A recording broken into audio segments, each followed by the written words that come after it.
موضوع ان اللي انا عرفته اللي محمد قاله لي يا عم محمود في عايز حضرتك تيجي معايا بعربيتك هنروح الساحل الشمالي. ليه يا محمد؟ في بنت زميلتنا مش لاقيينها، اهلها بيدوروا عليها ومش لاقيينها. طب يا حبيبي ما اهلها يدوروا عليها، انت بتدور عليها ليه؟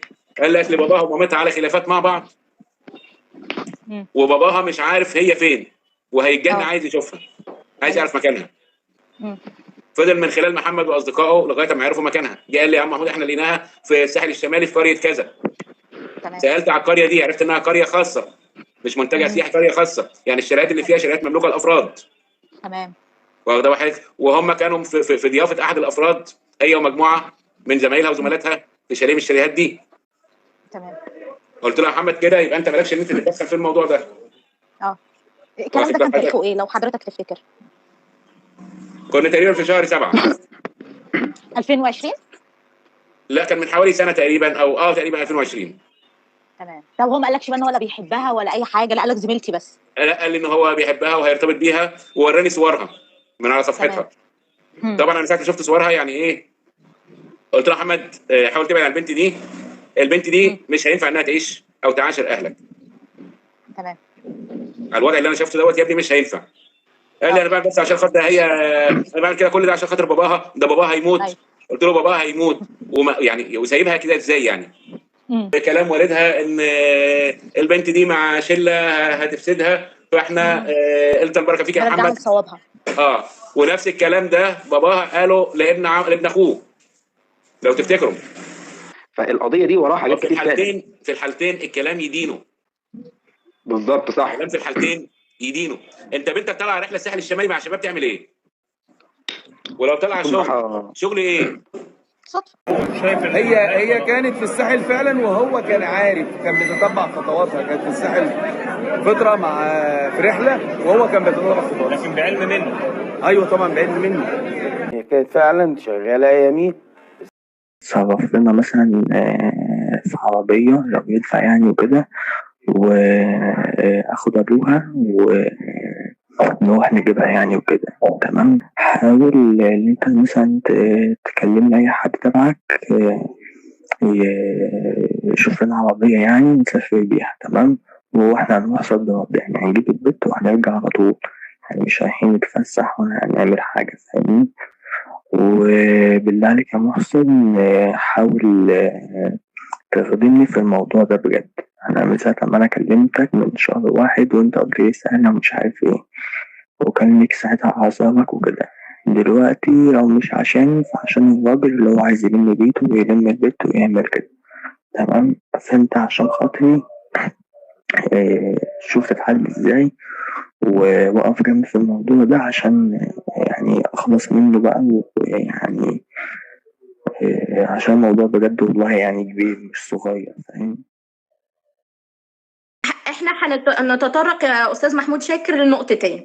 النقطه الاولانيه انه يعني مش عايزه اقول كلمه البلطجيه، نقول عيله خشبه تمام اللي جو تحت البيت عند حضرتك في المحل عند حضرتك قالوا احنا جايين لمنا عشان بنتنا، عشان محمد كان بيضايقها وبيبعت لها رسائل وعايز يعرف مكان نيره باي شكل من منا. تمام.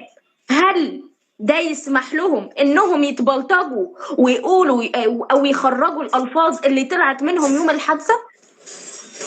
والله في مثل بيقول لك كل اناء بما فيه ينضم.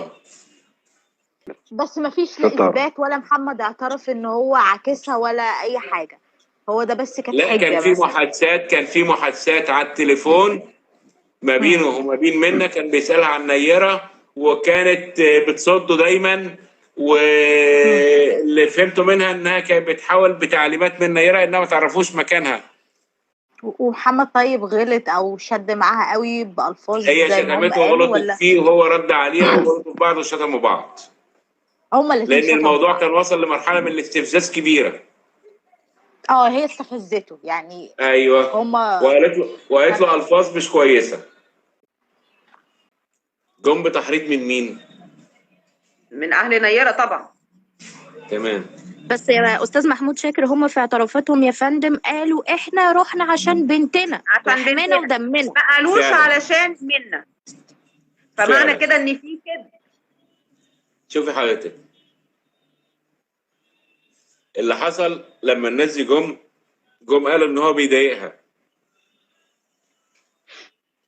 واخده بال حضرتك؟ بيضايق مين؟ منا دي؟ حد انا ما اعرفش مين منا دي، واخده بال حضرتك؟ قال لك بنتي، وبيقول لها قلت له طب وايه اللي خلاه يبقى في مساحه ما بينهم للكلام، انهم يتطرقوا لانهم يقولوا لبعض الالفاظ دي، وهي ترد عليه بنفس الالفاظ دي والفاظ ابشع. الالفاظ اللي اتقالت يصعب ذكرها لبشاعتها يعني.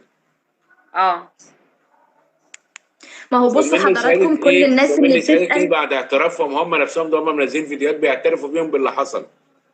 فعلا الكلام ده هم انكروا موجود، يبقى نجيب شهاده. لا ده هم معترفين. اللي تم والله ما بنت منا جات واتكلمت معانا، فطبعا رحنا له البيت. كان ابن اختي جابه من على النت كده وقعد يدخله انستجرام ومش عارف ايه لحد ما عرف البيت بتاعه وراح له. جت حكت لنا، هي بتخاف تحكي لنا، حكت لابن اختها اللي هو ابن اختنا التاني راح منه لنفسه من غير ما يقول لنا. ابن اختنا راح ضربه كسر عظمه. طبعا الناس اتلمت، قام بعت النهارده اتصل بينا جابنا، رحنا كلنا جاري. قال لك حصل 1 2 3 واختي قالت لي ده في كذا كذا وابراهيم راح لوحده. رحنا كلنا جاري. خاله خباه فوق وهو خايف ينزل فوق. خاله ملقانا احنا نطلع نجيبه غصب عن خاله، ما طلعش جابه بمزاجه غصب عنه. نزل جابه وضربه في الشارع قدام مننا قلمين عشان يرضينا. والشارع كده قال كله لكم حق. من يوميها ما عادش بيتعرض لبنتنا. من تاريخ الواقع ما عادش بيتعرض لبنتنا. بنت اختي عاوز رقم تليفونها، بتقول له لا مش هتمها. انا هبعت لكم حاجات على النت، واللي هو بعته اتحط النهارده في قلب المحاكمه. يعني انتوا كاسره توجهتوا معاكم ابناتكم للنيابه؟ النيابه النهارده اتصلت بينا، رحنا المنصوره، رحنا قلنا كل حاجه وورينا اللي هو كان كاتبه لبنت اختي التهديد. انا لو كان حد بقى، انا اللي بقول لك اهو، انا اللي بقول لك لو كان حد تجاهل قبل ما يحصل، بس هو التصحيح قبل ما يحصل حاله الوفاه، انا اللي كنت رحت جبت الواد ده متأيد. لو كان حد وجهني اللي هي اللي ماتت ديت الله يرحمها والدتها ووالدها، لو كان جه حد قال لي منهم انا كنت رحت جبت الولد ده، كنت جبته متأيد. لان يا ولاد الناس مش لعبه. لا حصل خلاص. انا بقى بتكلم دلوقتي لما واحده زي دي كان ما بيننا اللي ما بيننا، واجي اكلمها اقول لها تعالي مثلا اقعدي في حته، ما تردش عليا وتقعد تهرب كده زي ما هي. اما جيت كلمت صاحبتي تقول لك ده هي بتقول لي سيبك منه واعملي له بلوك ومش هتقعد معاك في حته ولا هتكلمك. لما تعمل بعد اللي عملوه ده كله مش عايزه اللي هي ترجع لي حق وتقعدي تقول لي ده انا كذا وانا كذا وانا كذا، وفوق ده كله بقى تقعد تعملي ده انا هجيب لك رجاله من المنصورة، هجيب لك رجاله من القاهره وابلغك مش عارف ابلغ عنك في ايه واحبسك انت بس عشان مش عارف انت غلبان وكذا وكذا. انا مش عايز اعمل ده، وتقعد تشتم وسايبها تعمل ده كله. بس بقى المفروض في عقل كده وتفتكر اللي انا عملته تقوم جاي قاعده لا والله ده انا غلطت في كذا في كذا بس انت برضه غلطت. امال انت جايت لنا ليه؟ وجات البيت بتعيط وفي كليه، ويروحوا يسالوا على البنت اللي اسمها منى ديت، هيقول لك هي والكرسي واحد. يعني هي والكرسي واحد، لا تعرف تتكلم ولا تعرف ترد، واسال اي حد يعرف منك.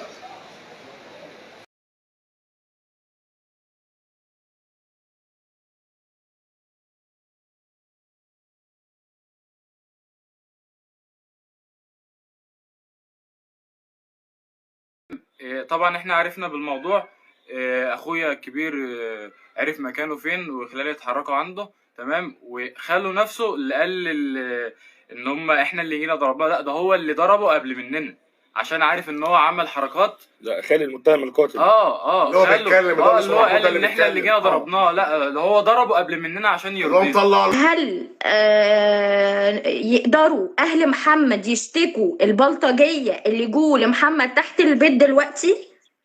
ده طبعا هيتم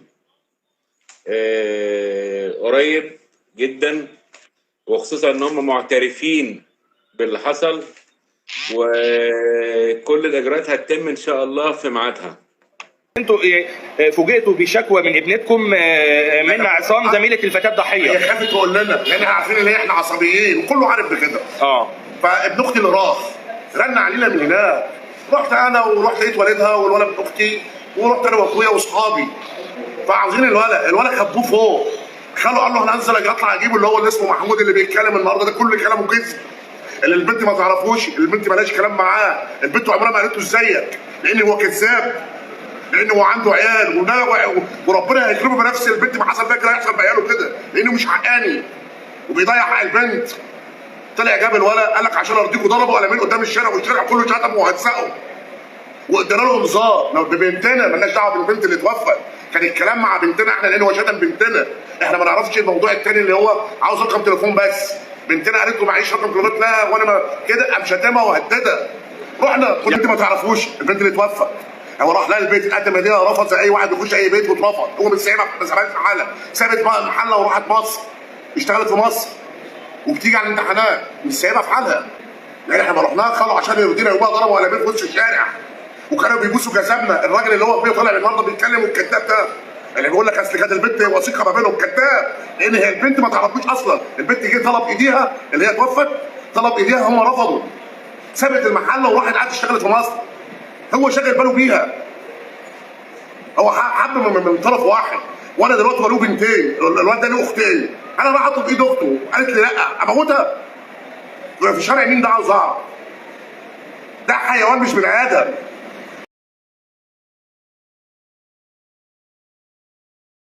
احنا كنا بنمتحن النهارده نص انجليزي مش انجليزي وكانت النهارده المفروض جايه اللجنه عشان تمتحن مش عشان انجليزي النهارده وهي معاكم في عبري. وهي معانا في عبري. انت قلت معلومه يعني صادمه دلوقتي ان محمد الاول على دفعته. محمد الاول على دفعتنا وكان متفوق جدا وما مش عارف عمل كده ازاي. شعبة ايه؟ عبري؟ يعني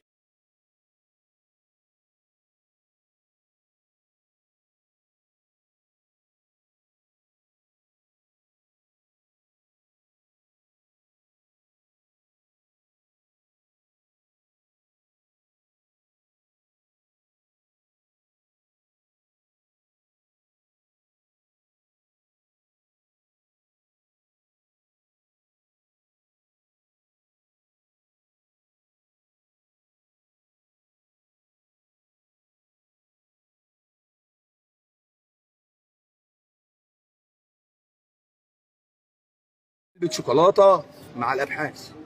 ده محمد قال لها ده هديه بمناسبه النجاح وان شاء الله تنجحي ومش عارف ايه.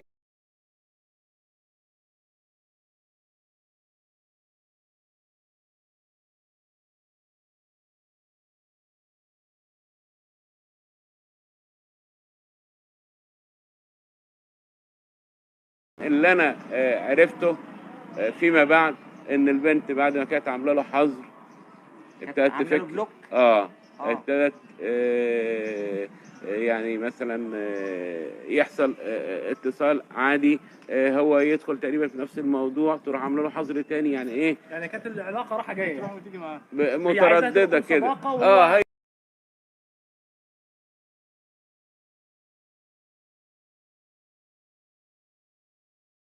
هي الاشاعه اللي هي كان محمد ونيره الاثنين في ارتباط شديد ما بينهم هما الاثنين، ولا كانت هي دايما تصده وكان في ما بينهم هما الاثنين صد وكان بيصدها وكلام زي كده كتير؟ هو فعلا كان في ما بينهم علاقه بس كان في الاول خالص، يعني كانت اول سنه جامعه وكده. مسك الموبايل كان اول سنه جامعه كان هو في علاقه ما بينهم. يعني قال لي انا في واحده حتى ما كانش بيجيب سيرتها وما بيحبش يجيب سيرتها في اي كلمه وفي اي حاجه. حتى لو حد شافه مثلا بيقرب ليها او كده بيبقى عايز يتخانق معاه واحنا اللي بنهديه واحنا اللي بنقول له لا ما ينفعش. طيب هو على حسب علمي زي ما قالوا اختها طلعت قالت هو كان بيتهجم عليهم وكان بيروح لهم البيت، ومره حتى ابوها نزل كان هيضربه، راحت نيره رحمه الله عليها قالت لوالدها لا يا والدي ما تضربوش ولا تكلمه عشان خاطر ده زميلي في الجامعه. فجاء والدها لا ما حصلش الكلام ده. وعلى فكره في كلام كتير قوي يعني مش بيتقال، مش بيبقى هو الحقيقه يعني او الكلام الصح. في ناس كتير طلعت تهبل وتعبط وتقول كلام مش حلو. بس طيب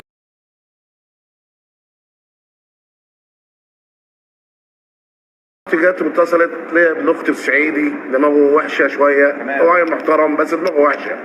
اما عرف كده راح منه لنفسه وراح ضربه في المحل بتاع الزيت اللي هو كان قاعد فيه، وكسر عليه الدنيا ورن علينا. الناس اتلمت هناك رن علينا، رحنا كلنا شتمنا وبهدلنا الدنيا اي نعم، ونزلنا خاله.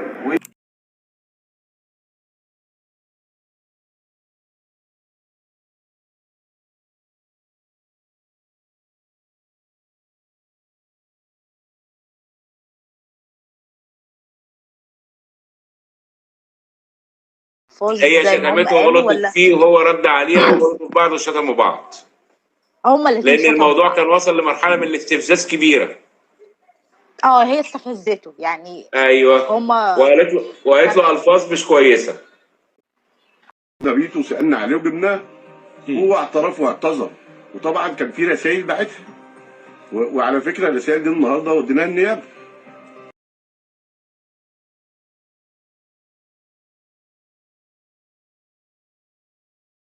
قل منه في الشارع وقل منه بكرامته وشتم ابوه الله يرحمه وامه، ورجع الراجل قال له مكسره فيه شفت انت ومامتك عشان مامتك ست محترمه. لما جيت بنت اختنا احنا بنطلب منها رقم تليفونها، قالت له معيش، شتمها، قال لها لو ما جبت وهددها، ولا لو ما جبتيش هعمل لك وهعمل لك. طبعا البنت لها خلان وخلان رجاله والناس عارفه بكده. لما تيجي بنت اختي تقول لي الكلام ده نروح ناخد حقها، يبقى احنا بلطجيه زي ما اللي اسمه محمود ده قال. لا هم البلطجيه، هم اللي بيوقفوا الناس، هو البلطجي هو وقرايبه. لان هو نزل عشان احنا ما نضربش الولد، ضربه قلمين والشارع كله اتلموا على الشارع كله، والشارع كله بس دماغنا ومعلش وبس دماغ منا ابو منا. قال له احنا اسفين وكده. فعاوزين مين البلطجي بقى؟ هم ولا احنا؟ احنا اللي بناخد حق بنتنا بلطجيه، ولا هو البلطجي هو وبدقته؟ اللي هو بيقول لك اصل كانت وثيقه ما بينهم، هو كداب، مفيش حاجه اسمها وثيقه. هو عشان طلب منها التليفون وقالت له انا ما اعرفش ولا ماليش فيه، وبيهددها. احنا رحنا لها لان احنا دمنا حر.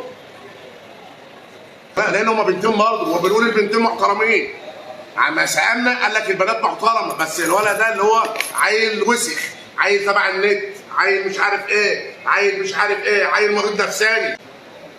جت حكت لنا، هي بتخاف تحكي لنا، حكت لابن اختها اللي هو ابن اختنا التاني راح منه لنفسه من غير ما يقول لنا. ابن اختنا راح ضربه كسر عظمه.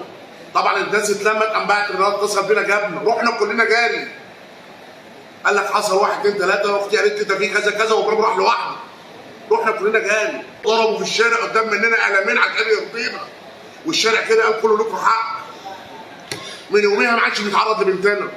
من تاريخ الواقع ما عادش بيتعرض لبنتنا.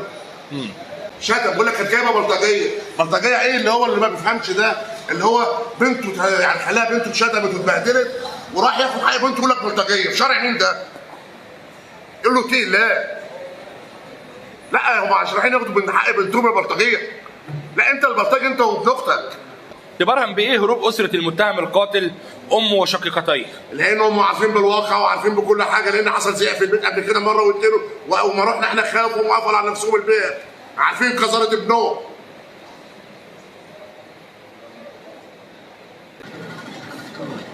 انا لو كان حد بقى، انا اللي بقول لك اهو، انا اللي بقول لك لو كان حد تجاهل قبل ما يحصل، بس هو التصحيح قبل ما يحصل حاله الوفاه، انا اللي كنت رحت جبت الواد ده متأيد.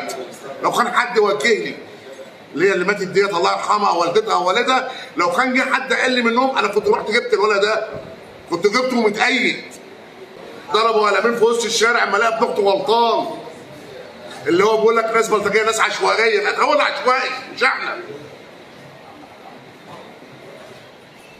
طب انتوا كاسره قدمتوا ايه النهارده في للنيابه العامه في المنصوره بالنسبه لكم؟ قدمنا والله اللي هو الشتيمه اللي كان باعتها لبنت اختنا على الفيس ولا على النت، اللي هي اللي اسمها السكرينه ديت واتحطت واتقالت الاقوال كلها اتقالت النهارده، واحنا ما بنخافش. اللي عاوز يجي يواجهنا في كلام يجي يواجهنا في كلام، لان ده دم هنتسال فيه.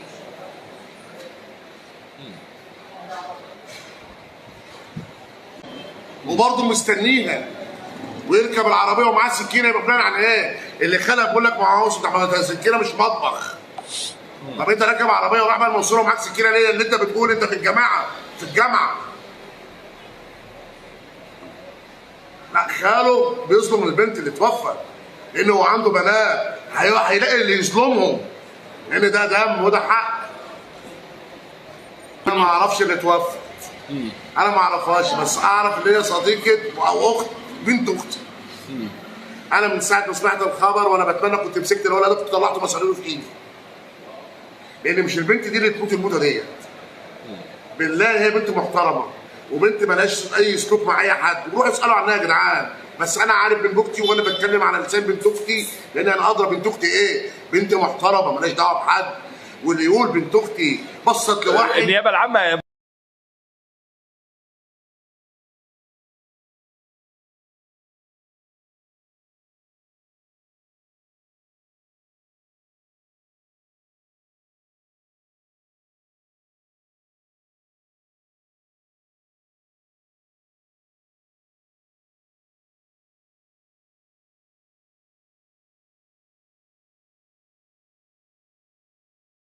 انا كنت اخر واحد بضربه، بعد كده عملنا كردون عليه عشان العميد مدحت قائد نمره 2 بعد اللي هو محب في اداره امن الجامعه، الاستاذ ابراهيم الامام قائد في امن الجامعه، قائد نبطشي ضابط نبطشي في امن الجامعه، وبعض من الافراد وبودي جاردات من اداره الامن.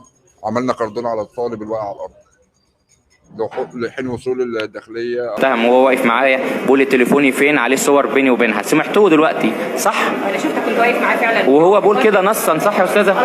قال لي في صور بيني وبين البنت، تليفوني فين؟ النيابه واخداه. حاجات كتير يعني، حاجات كتير قوي. سمعت يا استاذ؟ هل ممكن بعد تبليغ الصحفيين كلهم سمعوا محمد وهو بيقول لي انا تليفوني فين، عليه صور ليا انا والبنت. هل بعد تفريغ تليفونه ممكن ما تليفونه ما تفرغش؟ هي كده كده القضيه كده كده الناس كلها مصدقه محمد وعارفه ايه اللي جاي اصلا من غير ما نحدد، يعني من غير ما نحدد او نذكر او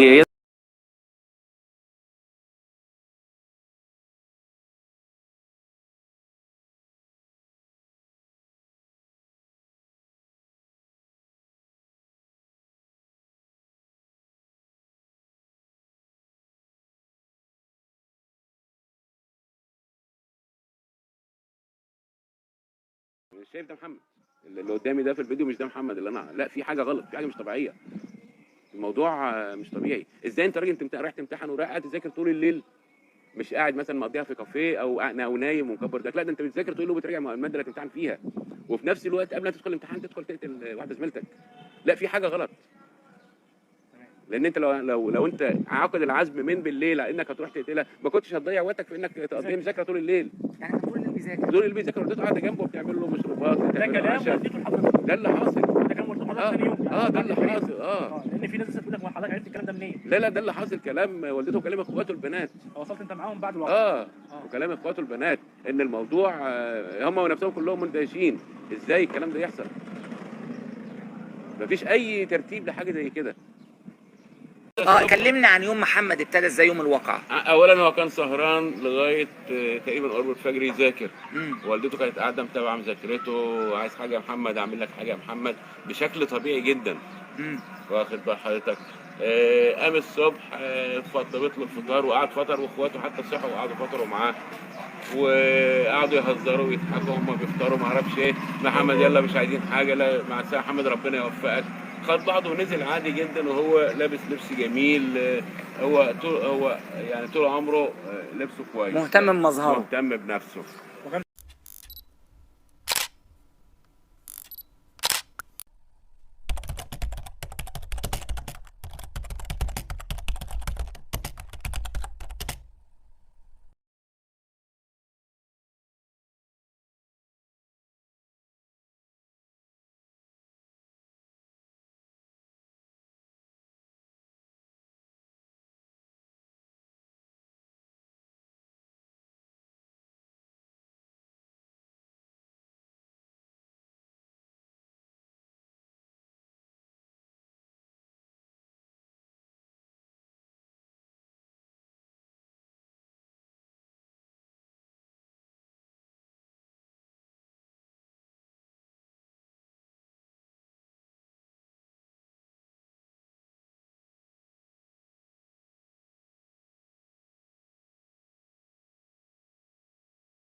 ما كانش في خلافات غير ان هو يقعد يبعت لها ويكلمها وهي ما كانتش بترد، يعمل لها ابحاث عشان يتقرب منها. وهو قال لي كده، انا ما كنتش برد عليه، كنت بسيبه بقى، واللي هو ايه، طب انتي ولا بتردي ولا هي بترد، اعمل ايه دلوقتي؟ كان بقى مثلا يقعد يرن كتير علينا، يجيب رقم تاني نعمل له بلوك. هي نيرة عارفه ان هو واحد بيطاردها ومعاه في الجامعه، فخلاص بقى يعني سابته كده. يعني اتقابلنا الساعه 10 كلنا وركبنا كلنا، وبعدين نزلنا الساعة 10 مثلا كده هنقطع التيكت عشان نتحرك للمنصورة. هو قطع التيكت من المشحمة وطلع ركب. احنا كلنا كنا راكبين اصلا ومش واخدين بالنا مين اللي داخل او مين اللي هيقعد ورانا ولا اي حاجة، كنا قاعدين زي اي امتحان عادي. احنا خلصنا بقى وصلنا المنصورة، مشوفناش بس غير واحدة صاحبتنا شافته وهو بيقطع التيكت وقعد بقى في اخر الباص، واحنا لما نزلنا حتى ما حسيناش بيه، احنا ماشيين عادي زي اي امتحان عادي، ما فيش اي حاجه.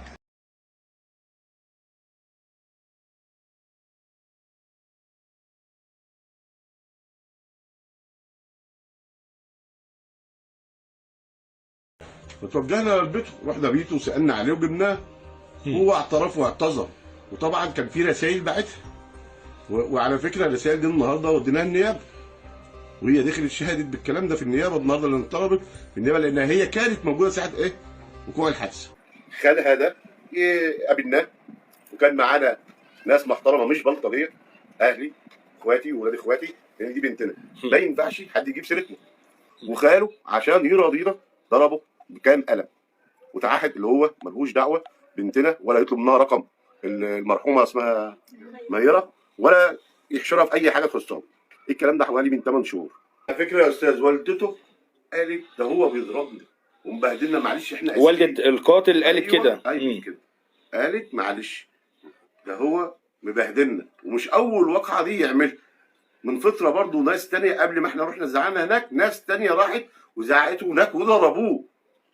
ناس تانية غيرنا كمان راحوا وزعقوا معاه وضربوه قبل ما احنا نروح. والدته حاجه كده، واهل الشارع كله وقف معانا وتعاطف لما شافوا الكلام وورجا لهم الرساله. الناس شتموهم وبهدلوه، دي ناس مش كويسه ولا عرفوا يربوا ابنهم بصراحه يعني. عوكل واخوه اللي محتاجين توضح ده. هقول لك على حاجه. اتفضل. ارجى الناس في الدنيا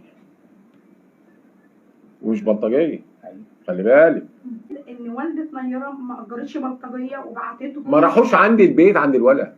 اهل نيره ما راحوش، اللي راحوا عندي الولد اهل منا. ده قضيه تخص بنتهم. بالنسبه لعوكل واخوه ناس جزارين معروفين في المحل ان هم عندهم محلات جزار، هم مش بلطجيه معروفين في لا لا لا لا لا، ده ناس جدعان جدا فوق ما تتخيلي. وعلى فكره هقول لك حاجه يمكن الحاج اشرف ما يعرفهاش، حبوا ان هم يردوا على الناس دي، قلت لهم ولا حد يطلع يرد ولا يعمل حاجه. ده شويه ناس بتهبهب، قدمت لهم النصيحه بالصمت. ده شويه ناس بتهبهب، مالكوش دعوه بالقصه دي. انا اللي هرد على كل حد يتكلم في الموضوع ده ناس رجاله. دي لو مراتي او بنتي او حد عمل لها كده ده ناكل قلب. هذا الخشبه رحنا باختي جت واتصلت ليا ابن اختي الصعيدي دماغه وحشه شويه، هو عيل محترم بس دماغه وحشه. لما عرف كده راح منه لنفسه وراح ضربه في المحل بتاع الزيت اللي هو كان قاعد فيه، وكسر عليه الدنيا ورن علينا. الناس اتلمت هناك رن علينا، رحنا كلنا شتمنا وبهدلنا الدنيا اي نعم، ونزلنا خاله.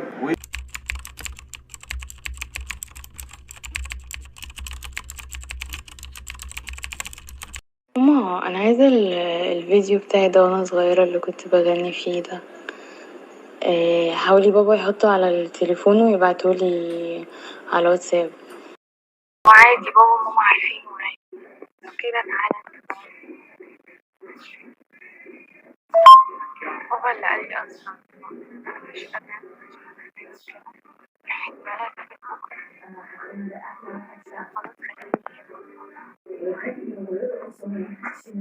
قادره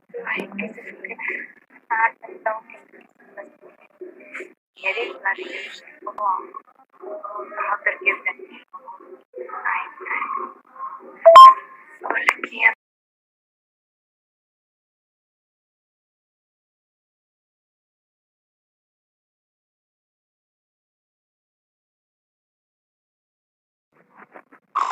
انت يا كس امك لو ما مسحتش الكومنتات دي دلوقتي هطلع ميتين اهلك يا عرس يا متناك. امسح الكومنت يا خول. وديني وحياة ديني لاحبسك يا خول يا متناك، انا هحبس دين امك، ولو ما حبستكش ما بقاش انا.